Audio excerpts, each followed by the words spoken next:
Guess he finally compensated for something. That was my wife, Madison, loud enough for her 3 girlfriends to hear as I pulled my 1963 Corvette Stingray into our driveway in Memphis. They all laughed like it was the funniest thing they'd heard all week. I'm Tyler Brooks, 47 years old, and I've been running construction crews at Summit Construction for the past 15 years. The woman who just made that joke had no idea I'd been working double shifts for 2 solid years to afford that car. Every extra hour, every weekend when other guys went home to watch football, every holiday when I could have been relaxing, all of it went into a separate account Madison didn't know about. She thought I was just putting in overtime because I liked the work. Truth was, I'd been dreaming about owning that exact model since I was 12 years old. My dad, Walt Brooks, took me to a car show in Nashville back in 1988.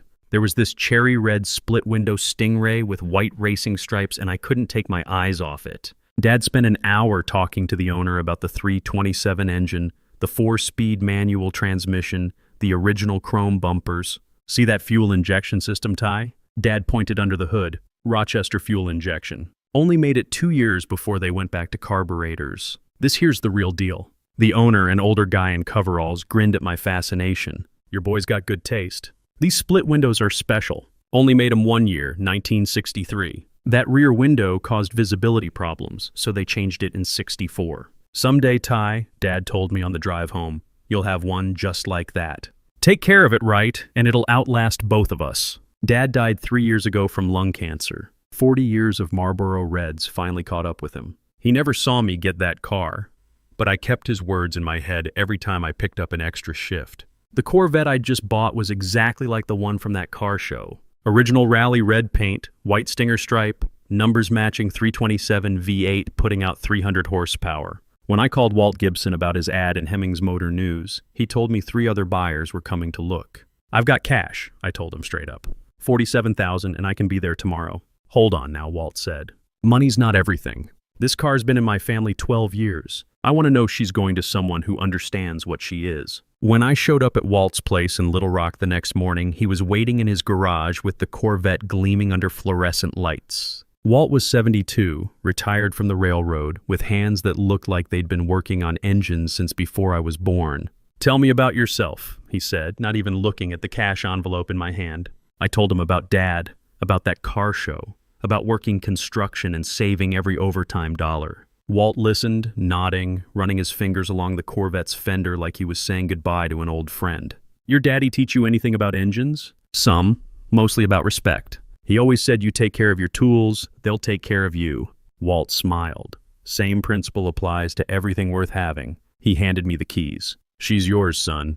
Your daddy would be proud. Now I was sitting in that dream car, listening to Madison's friends still giggling on the front porch. One of them, Brandy, said something about midlife crisis, and another, Jessica, mentioned how men always buy toys when they can't handle getting older. Madison was eating it up, nodding along like she was some kind of relationship expert. I got out slow, ran my hand along the perfect paint one more time. Not a single scratch or ding anywhere. The afternoon sun hit those chrome bumpers so bright it almost hurt to look at. "Tyler, honey," Madison called out, her voice dripping with fake sweetness. "We were just talking about your new purchase." The girls think it's interesting timing. I walked past them without saying a word, went inside and grabbed a Budweiser from the fridge.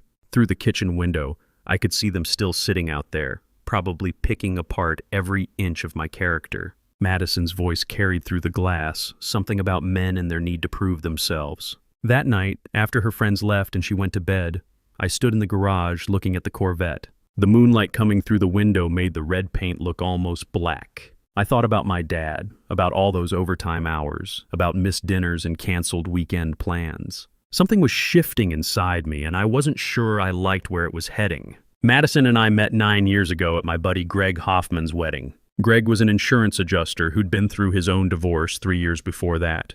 Don't rush into anything, he'd warned me back then. Make sure she wants you, not just what you can provide. Madison was working as a dental hygienist when we met, making decent money and talking about maybe going back to school for dental school herself. I was already established in construction, running a crew of 8 guys on commercial projects around Memphis. We were pulling down good money building medical centers, office complexes, the kind of steady work that pays the bills and then some. Those first few years were solid. We bought this house in Cordova, got married at a nice ceremony at her parents' church, and everything seemed to be moving in the right direction. But somewhere around year 4, she stopped working. Said she wanted to focus on making our home perfect, maybe start a family soon. The family part never happened, but the spending sure did. Designer clothes, expensive furniture, weekend trips with her girlfriends to Nashville or Atlanta. Always something new she absolutely had to have. I didn't mind working extra to give her nice things. That's what a husband does, right?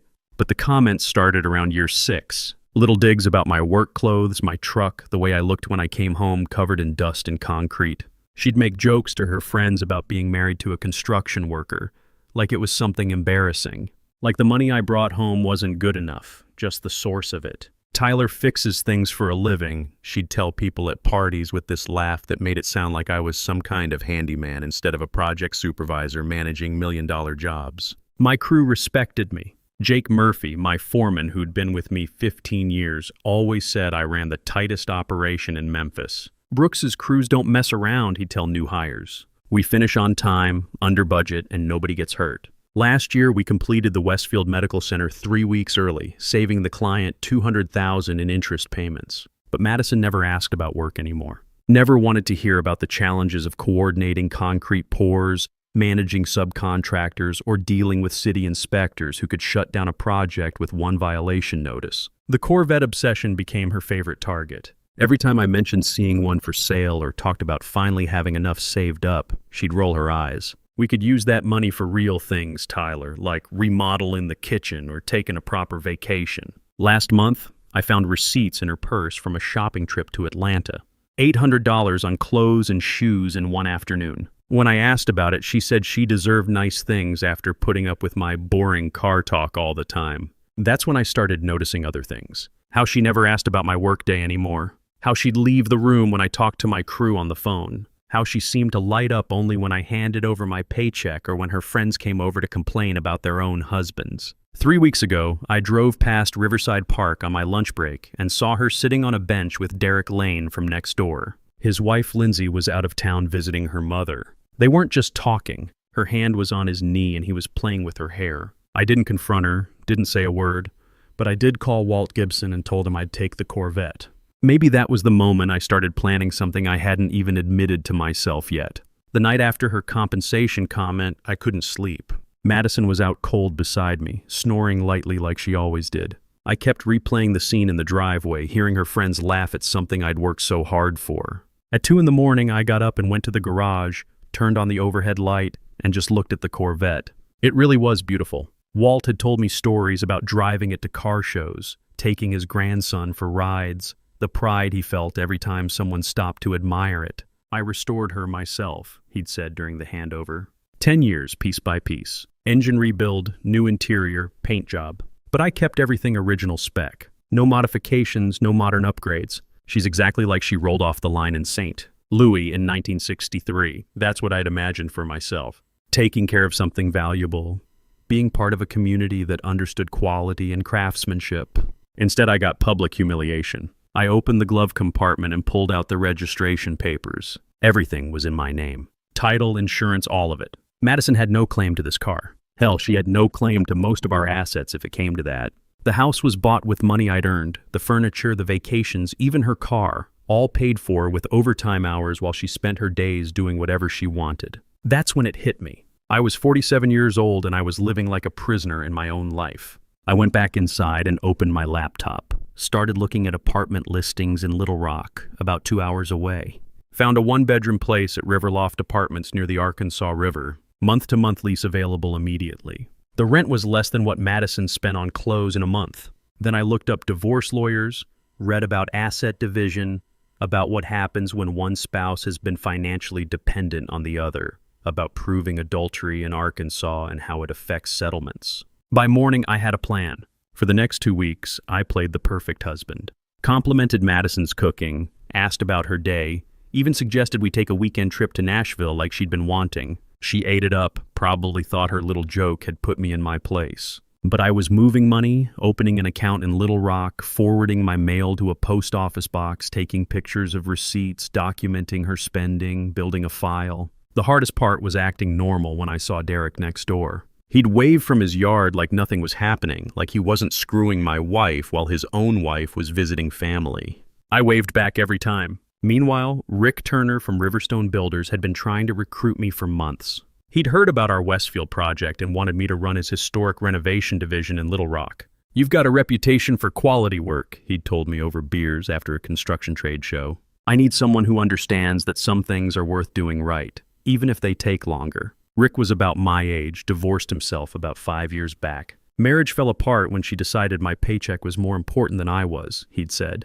Best thing that ever happened to me, honestly. Now I wake up every morning in my own place, doing work I love, and nobody's there to tell me I'm not good enough. Yesterday I put in my notice at Summit Construction. Told my supervisor I was transferring to Little Rock to work with Rick. He understood. Good supervisors were always in demand, and Rick's offer was too good to pass up. Jake Murphy shook my hand and said, "Wherever you go, boss, you'll do fine. You taught us what it means to take pride in our work." Tonight was the night. Madison was hosting another one of her friend gatherings tomorrow, planned to show off some new furniture she'd bought with my credit card.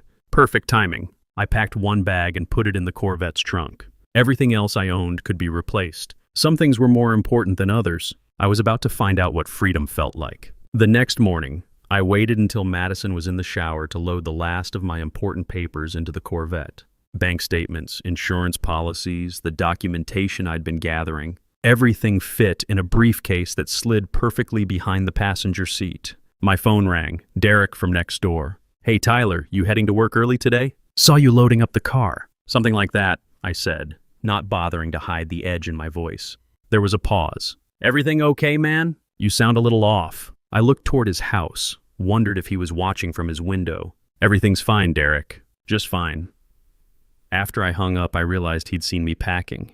That meant he'd probably mention it to Madison when they had their next little meetup. I needed to move faster. I left a note on the kitchen counter. Simple and clean. "Madison, I've gone to Little Rock to think things through. Need some time away. We'll call in a few days. Tyler." No explanation, no drama, just facts. I was backing out of the driveway when my phone started buzzing. Text from Madison. "Where are you going with your car? Derek said you were packing." Another buzz. "Tyler, answer me. What's going on?" "This isn't funny." "Come back home right now." I turned off my phone and headed for the interstate. The drive to Little Rock took exactly 2 hours and 15 minutes. The Corvette handled like a dream, smooth and powerful. I had the windows down, radio playing classic rock, and for the first time in months, I felt like I could breathe. Highway 40 stretched out ahead of me, and every mile put more distance between me and 9 years of feeling like I wasn't good enough. Riverloft Apartments was in a converted warehouse downtown. Nothing fancy, but it had character. Exposed brick walls, big windows overlooking the Arkansas River. Rick Powers, the landlord, was waiting for me with keys. "Nice ride," he said, nodding at the Corvette.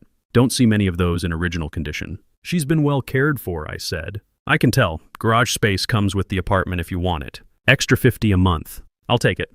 That evening, I finally turned my phone back on. 17 missed calls from Madison. 8 voicemails. A dozen texts that got progressively angrier. The first voicemail was confused. "Tyler, what are you doing? Your note doesn't make any sense. Call me." The third one was irritated. "Okay, this is ridiculous. I don't know what kind of midlife crisis you're having, but you need to come home." By the 7th, she was furious. "Fine, stay gone. But you're not taking that stupid car away from me." I helped pay for it, too. That was interesting. She'd never contributed $1 toward the Corvette. Never contributed much toward anything, actually.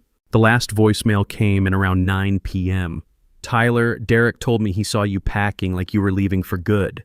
That's not what this is it? You can't just walk away from 9 years of marriage over a joke. "Call me back." I didn't call back. Instead, I drove the Corvette down to the riverfront and parked overlooking the water. The Arkansas River was wide and dark, with lights from the downtown buildings reflecting off the surface. I'd never seen Little Rock at night before. It was prettier than I'd expected. The next morning, I started my new job with Riverstone Builders. Rick Turner met me at the office with coffee and a stack of blueprints. "Welcome to Arkansas," he said. "Ready to build something worth building?" The project was a 1920s mansion downtown that had been chopped up into apartments in the 1960s. Our job was to restore it back to its original glory. Hardwood floors, crown molding, period-correct fixtures. The kind of detailed work I'd always wanted to do, but never had time for in Memphis. Previous contractor cut corners, Rick explained, showing me photos of the damage. Covered up original woodwork with drywall, painted over carved details, installed cheap fixtures. We're going to do it right, even if it takes twice as long. The crew was smaller than what I was used to, just 6 guys, but they all knew their trades. Tommy Wright, the Finnish carpenter, had been restoring historic homes for 20 years. This place has good bones, he told me on our first walkthrough. Just needs someone who understands what it's supposed to be. During lunch break, Rick asked about the Corvette parked in the company lot. Always wanted one of those, he said. What year? 63. Bought her 3 weeks ago. Good investment. They're only going up in value. He paused, studying my face. You look like a man with a story. Getting divorced, I said. Wife didn't appreciate the car. Rick nodded slowly. My ex-wife didn't appreciate much either. That's why she's an ex. He took a sip of his coffee. Let me guess, she thought you should spend the money on something practical instead. How'd you know? Same story, different details. My wife wanted me to sell my motorcycle and buy a minivan. Said it was time to grow up. Rick laughed, but there was no humor in it. Funny thing was, she was the one acting like a teenager. Spending money we didn't have, flirting with other guys at parties, making me feel like an idiot for working 60-hour weeks to keep us afloat. What happened? Caught her with my business partner. Turns out they'd been planning to push me out of my own company and run off together. Rick shook his head. Cost me half my assets, but I gotta keep my dignity. Started this company from scratch 5 years ago. Best decision I ever made. That evening, I called my brother Austin in Nashville. He was the only family I had left since Dad died. I told him about Madison, about Derek, about the move to Little Rock. Jesus, Tyler, why didn't you say something sooner? What was I gonna say? That my wife was treating me like her personal bank account? That she was screwing the neighbor? You could have talked to me. I'm your brother. Austin was an electrician. Divorced himself about 10 years back. His wife had left him for a guy with more money, took half his tools and his truck in the settlement. I learned something important from that mess, he said. A woman who really loves you doesn't make you feel small. She builds you up. I needed to figure it out myself, I said. Austin was quiet for a minute. What about the house? Your business contacts? You're just walking away from everything? The house is mortgaged to the limit because of her spending. My business contacts know my reputation. That follows me anywhere. And Madison? She'll do the same thing she's been doing for 3 years. Nothing.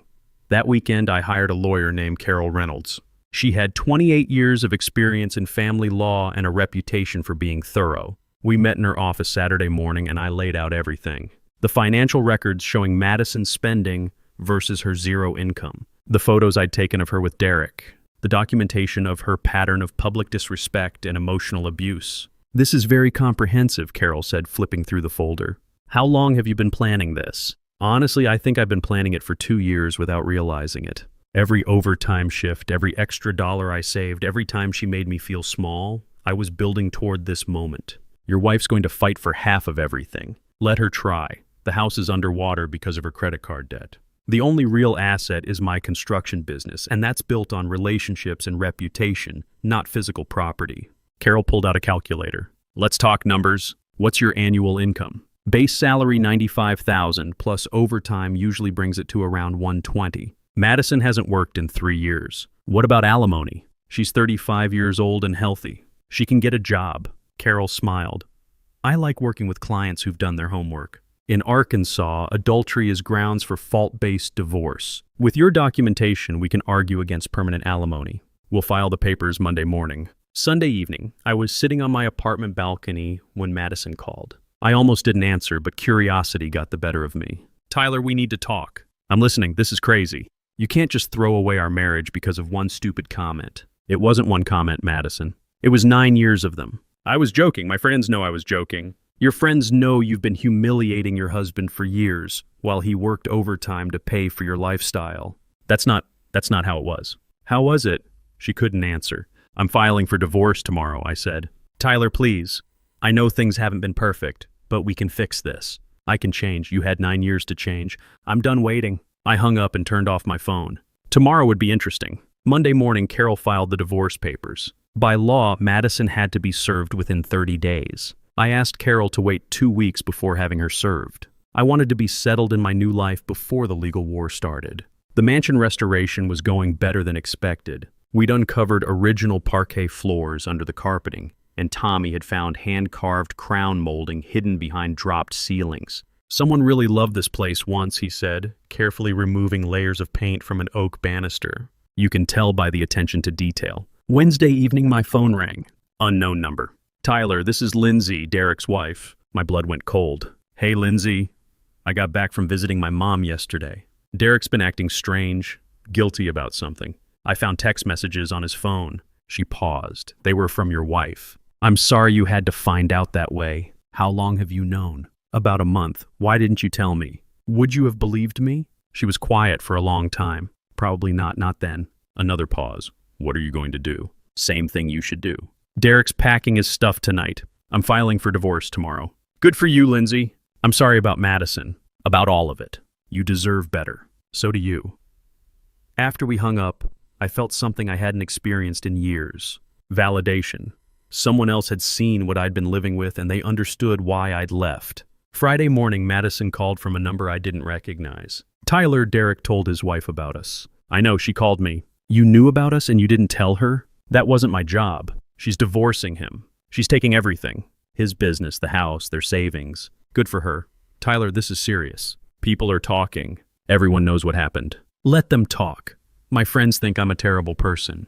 Are you? Don't do that. Don't make me the villain here. Madison, you cheated on me with a married man while I worked overtime to pay for your lifestyle. Then you publicly humiliated me for buying something I dreamed about since I was a kid. You made yourself the villain? I can explain, no need. My lawyer will be in touch soon. That weekend, I took the Corvette out to Hot Springs, drove the winding mountain roads, felt the engine respond to every curve, stopped at a classic car show and spent the afternoon talking to other owners about restoration, about the joy of finding something special and taking care of it. An older man with a 1965 Mustang struck up a conversation. That's a beautiful split window. Original $327.